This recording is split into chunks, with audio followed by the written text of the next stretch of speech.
Mutton ভালো লাগে না এমন মানুষ কিন্তু খুব কমই আছে। মাটনের যে কোনো রেসিপিই বলো আমার কিন্তু খুব ভালোই লাগে বেশ। তবে আজকে আমি মাটন কষা, মাটনের ঝোল বা অন্য কিছু বানাচ্ছি না। আজ বানাচ্ছি মাটন কিমা ভুনা, যেটা খুবই সিম্পল, কয়েকটা ইনগ্রিডিয়েন্টস দিয়ে বানানো যাবে। সব ইনগ্রিডিয়েন্টস মেনশন করা আছে, তোমরা একটু ফলো করো তাহলেই বুঝতে পারবে।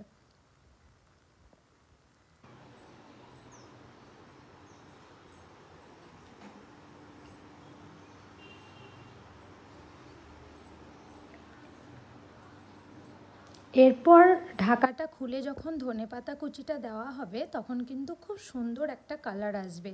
আর এই গরম মশলা গুঁড়ো দেওয়ার পর খুব সুন্দর ফ্লেভার আসবে এই কিমা ভুনাটাতে।